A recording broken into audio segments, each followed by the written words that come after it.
Hi, my name is Harold Kim. I'm currently a student at Carnegie Mellon University in Pittsburgh, Pennsylvania, and I just want to take a couple of minutes to discuss cloud computing, why it's so exciting today, and how it's going to affect you. So first, I'm going to structure this by explaining to you what is cloud computing, showing you some key characteristics via examples, but most importantly, I want you to understand why it matters. And that's how we're going to structure this presentation. So first, what is cloud computing? There's actually two definitions, a client and a backend definition. And today we're going to focus on the client, because backend is more the technical stuff, how it's done, what is necessary to make it run. But client is what matters to you, how you're actually going to use it. So we're going to focus on that. In that sense, cloud computing is services and utilities made available via the cloud, which is a metaphor for the internet. So I have this cute little image here of the internet as a cloud. So the way it works is Facebook, Amazon, Twitter. You may think of these as websites, but they're actually applications on the web. Applications like Microsoft Office, those exist on your computer. Facebook, Amazon, those exist on the web. And they have to be pushed down into your computer for you to access them. So that's what we call computing through the internet, or software as a service. Software that exists in the cloud that is pushed down. So, three major characteristics of cloud computing: multi-tenancy, device and location independence, and distributed computing. First is multi-tenancy. And this is exciting because you can have one application for multiple users. That might not make any sense right now, but I will in a second. So Facebook is a great example of multi-tenancy. Multiple users for one website. But to explain it, first I'm going to show you a service that isn't a multi-tenant. Microsoft Office.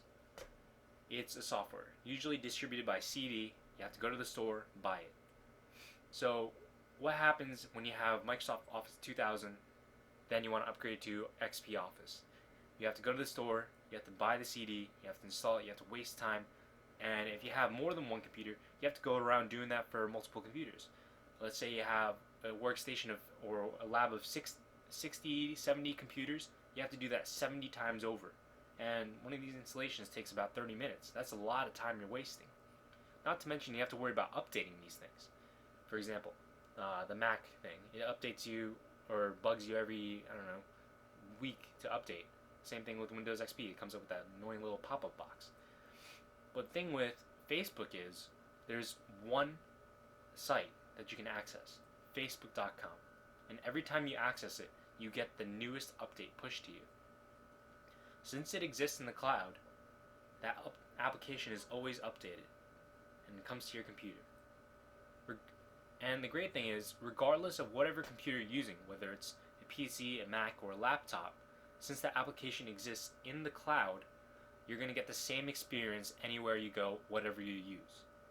And in case one of your computers does get fried, blacked out, whatever, gets stolen, it doesn't matter because the application is in the cloud and you can retrieve it anywhere.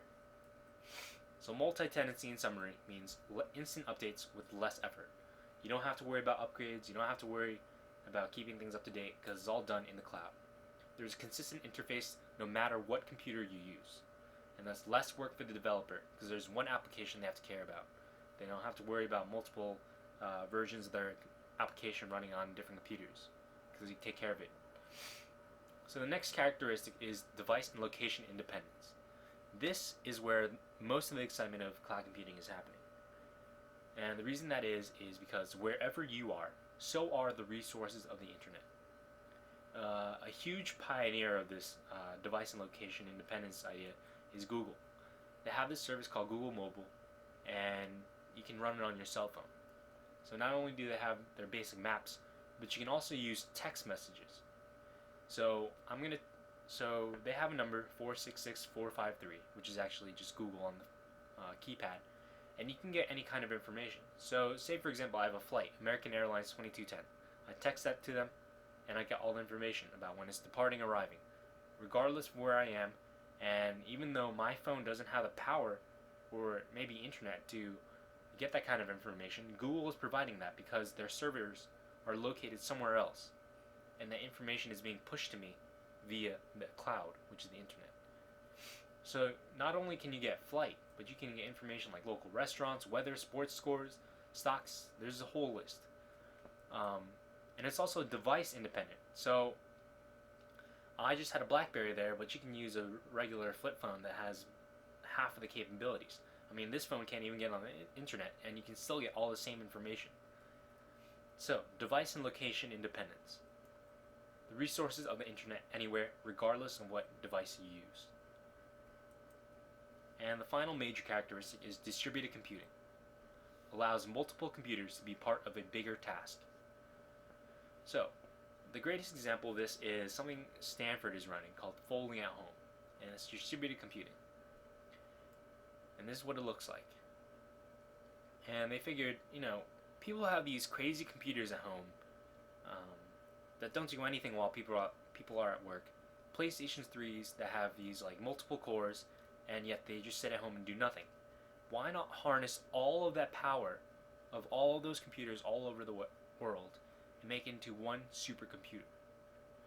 And what Folding at Home does is it harnesses the power of multiple computers across the world and puts them to work to folding proteins to simulate them.